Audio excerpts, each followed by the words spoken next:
You should answer the questions as you listen, because you will not hear the recording a second time. Listen carefully and answer questions 1 to 5.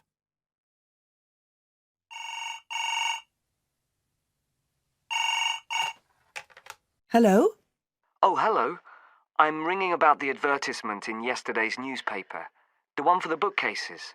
Can you tell me if they're still available? We've sold one, but we still have 2 available. Right.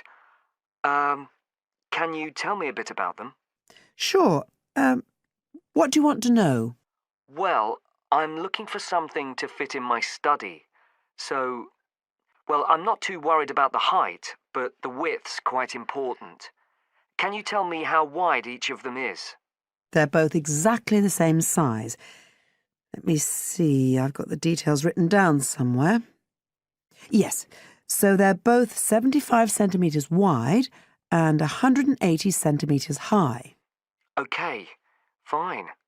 That should fit in okay. And I don't want anything that looks too severe.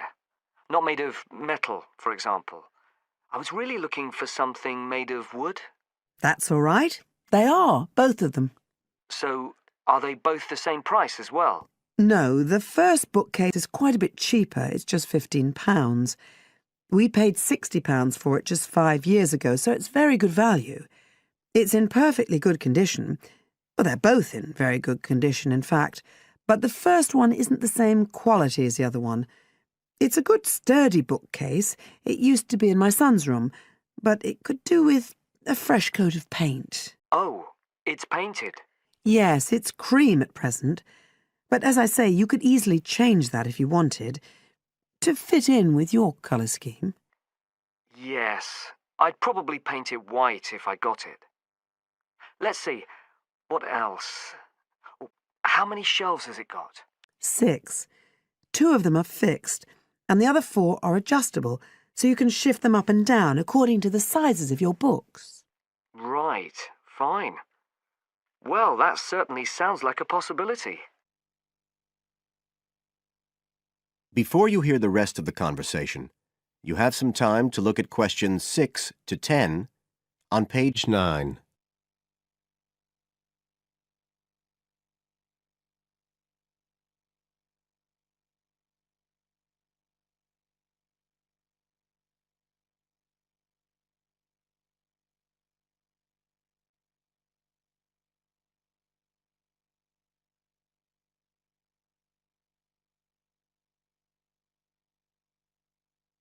Now listen and answer questions 6 to 10.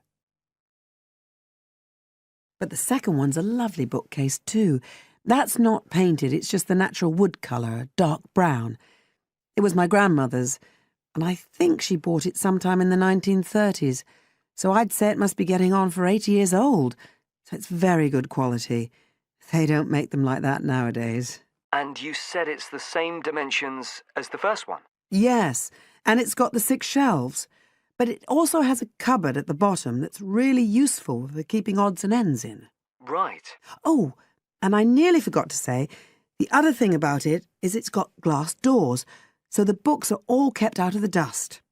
So it's really good value for the money. I'm really sorry to be selling it, but we just don't have the room for it. So what are you asking for that one? £95. It's quite a bit more, but it's a lovely piece of furniture. A real heirloom. Yes.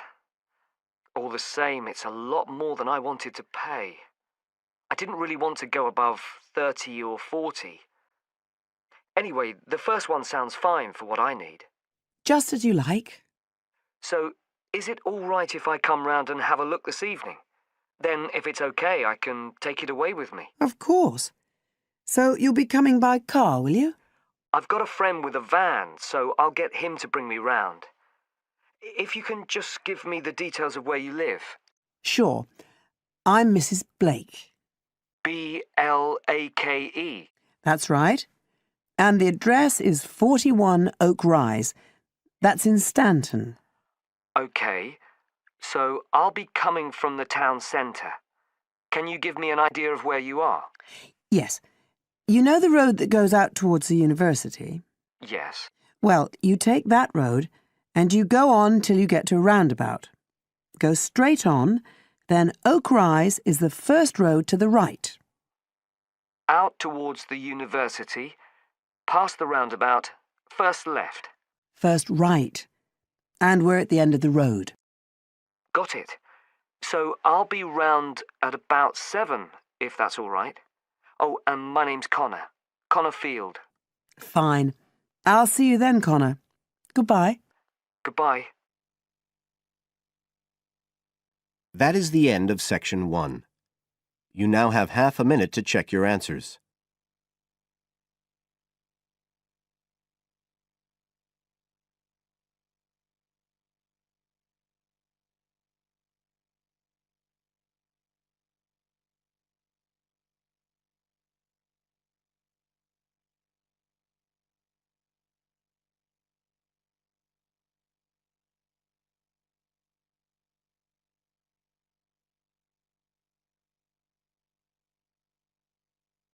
Now turn to Section 2. Section 2. You will hear a talk on New Zealand radio about an art sale which is being held to raise money for charity. First, you have some time to look at questions 11 to 13 on page 10.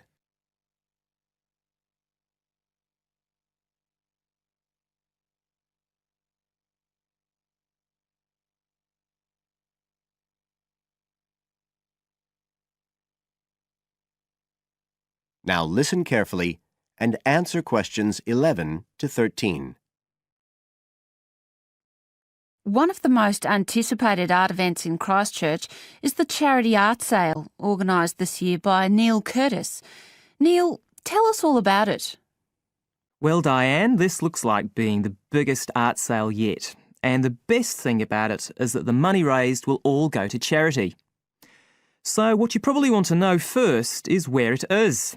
Well, the pictures will be on view all this week, most of them at the Star Gallery in the shopping mall.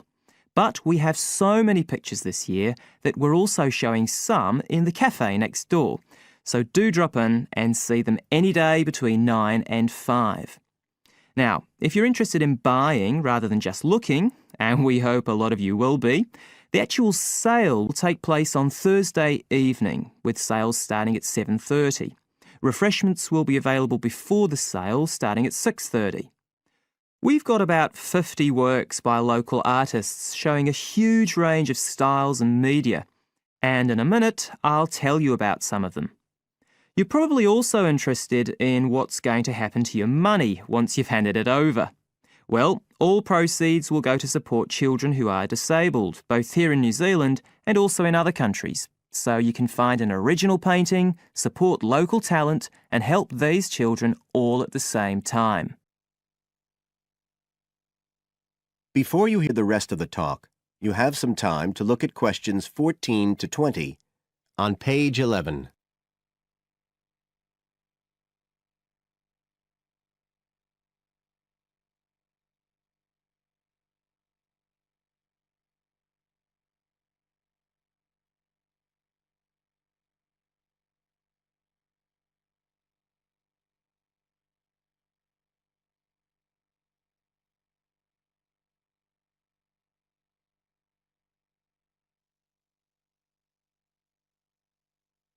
Now listen and answer questions 14 to 20.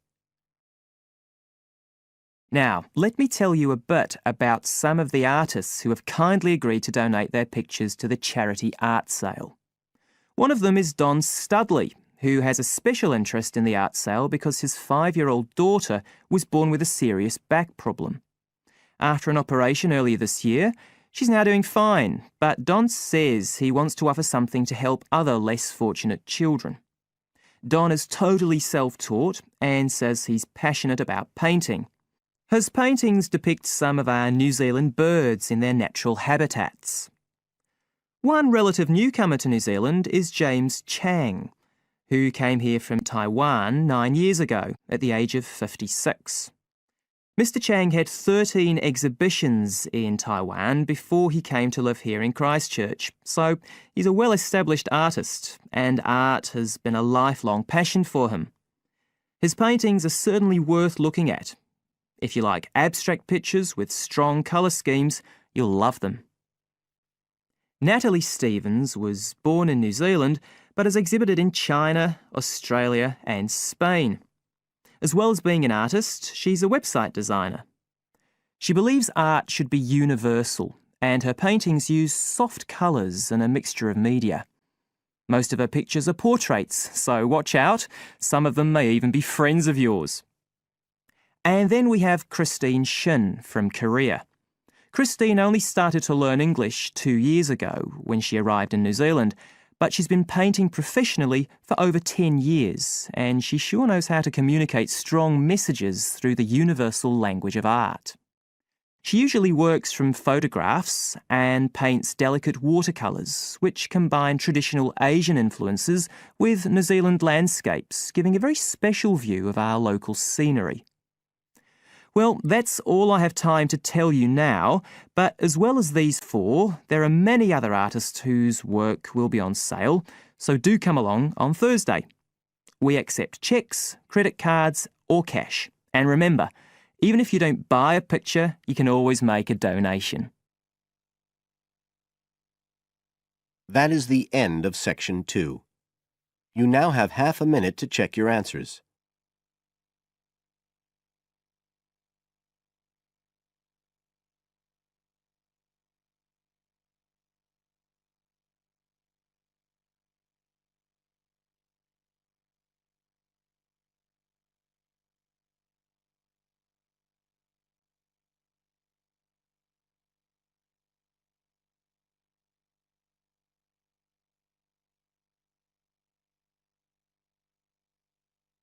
Now turn to Section 3. Section 3. You will hear two students discussing a project they have to do as part of a literature course on great books. First, you have some time to look at questions 21 to 25 on page 12.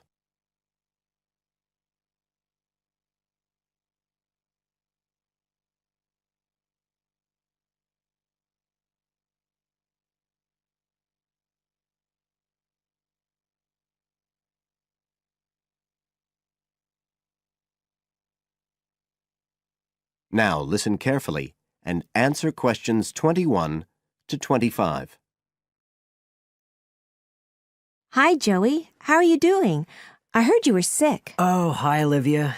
Yeah, I had a virus last week, and I missed a whole pile of lectures, like the first one on the great books in literature, where Dr. Castle gave us all the information about the semester project. I can give you copies of the handouts. I've got them right here. But that's okay. I already collected the handouts, but I'm not very clear about all the details. I know we each have to choose an individual author. I think I'm going to do Carlos Castaneda. I'm really interested in South American literature. Have you checked he's on the list that Dr. Castle gave us? We can't just choose anyone. Yeah, I checked. It's okay. Who did you choose? Well, I was thinking of choosing Ernest Hemingway, but then I thought, no, I'll do a British author, not an American one. So I chose Emily Bronte. Okay. And first of all, it says we have to read a biography of our author. I guess it's okay if we just look up information about him on the internet? No, it's got to be a full-length book. I think the minimum length's 250 pages. There's a list of biographies. Didn't you get that? Oh, right. I didn't realize we had to stick with that. So, what do we have to do when we've read the biography? Well, then we have to choose one work by the writer. Again, it's got to be something quite long. We can't just read a short story. But I guess a collection of short stories would be okay? Yes, or even a collection of poems, they said. But I think most people are doing novels. I'm going to do Wuthering Heights. I've read it before, but I really want to read it again now I've found out more about the writer. And then the video. We have to make a short video about our author and about the book. How long has it got to be? A minute. What? Like 60 seconds? We got to give all the important information about their life and the book we choose? Well, you can't do everything. I wrote it down somewhere. Yes, Dr. Castle said we had to find or write a short passage that helps to explain the author's passion for writing, why they're a writer. So we can back this up with reference to important events in the writer's life, if they're relevant. But it's up to us, really. The video's meant to portray the essence of the writer's life and the piece of writing we choose. So when we read the biography, we have to think about what kind of person our writer is. Yes, and the historical context and so on. So for my writer, Emily Bronte, the biography gave a really strong impression of the place where she lived and the countryside around. Right. I'm beginning to get the idea. Before you hear the rest of the talk, you have some time to look at questions 26 to 30 on page 13.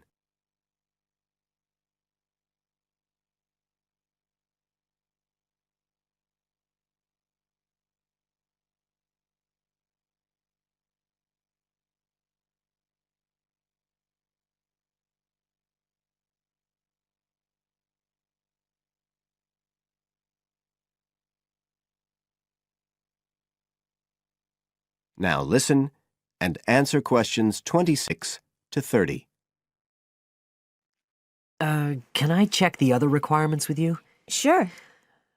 The handout said after we'd read the biography, we had to read the work we'd chosen by our author and choose a passage that's typical in some way, that typifies the author's interests and style. Yes, but at the same time, it has to relate to the biographical extract you choose. There's got to be some sort of theme linking them. Okay, I'm with you. And then you have to think about the video. So are we meant to dramatize the scene we choose? I guess we could, but there's not a lot of time for that. I think it's more how we can use things like sound effects to create the atmosphere, the feeling we want. And presumably visuals as well? Yeah, of course. I mean, I suppose that's the whole point of making a video. But whatever we use has to be historically in keeping with the author. We can use things like digital image processing to do it all. So we can use any computer software we want? Sure. And it's important that we use a range, not just one software program. That's actually one of the things we're assessed on. Okay. Oh, and something else that's apparently really important is to keep track of the materials we use and to acknowledge them. Including stuff we download off the internet, presumably? Yeah, so our video has to list all the material used with details of the source in a bibliography at the end. Okay. And you were talking about assessment of the project. Did they give us the criteria? I couldn't find anything on the handout. Sure, he gave us them in the lecture. Let's see, you get 25% just for getting all the components done. That's both sets of reading and the video. Then the second part is actually how successful we are at getting the essence of the work. They call that content, and that counts for 50%. Then the last 25% is on the video itself, the artistic and technical side. Great. Well, that sounds a lot of work, but a whole lot better than just handing in a paper. Thanks a lot, Olivia. You're welcome. That is the end of section 3. You now have half a minute to check your answers.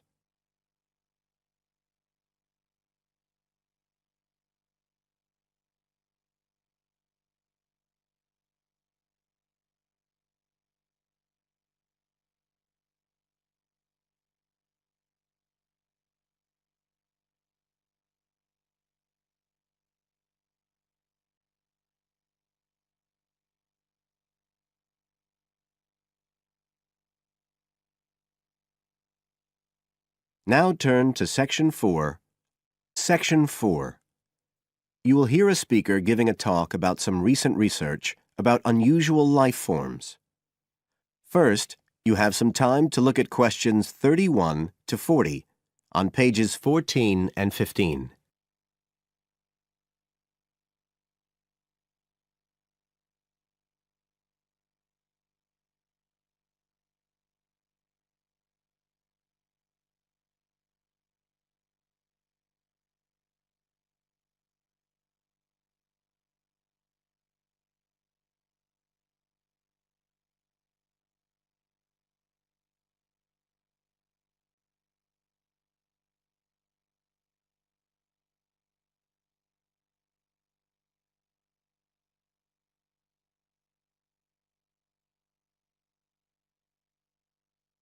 Now listen carefully and answer questions 31 to 40. Hello, everybody, and welcome to the 6th of our ecology evening classes. Nice to see you all again. As you know from the programme, today I want to talk to you about some research that is pushing back the frontiers of the whole field of ecology. And this research is being carried out in the remoter regions of our planet, places where the environment is harsh and, until recently, it was thought that the conditions couldn't sustain life of any kind. But life forms are being found, and these have been grouped into what is now known as extremophiles. That is, organisms that can survive in the most extreme environments. And these discoveries may be setting a huge challenge for the scientists of the future, as you'll see in a minute. Now, the particular research I want to tell you about was carried out in Antarctica, one of the coldest and driest places on Earth. But a multinational team of researchers from the US, Canada and New Zealand recently discovered colonies of microbes in the soil there where no one thought it was possible. Interestingly enough, some of the colonies were identified as a type of fungus called Bouveria bassiana, a fungus that lives on insects. But where are the insects in these utterly empty regions of Antarctica? The researchers concluded that this was clear evidence that these colonies were certainly not new arrivals. They might have been there for centuries, or even millennia, possibly even since the last ice age. Can you imagine their excitement? Now, some types of microbes had previously been found living just a few millimetres under the surface of rocks, porous Antarctic rocks. But this was the first time that living colonies had been found surviving, relatively deeply in the soil itself, several centimetres down, in fact.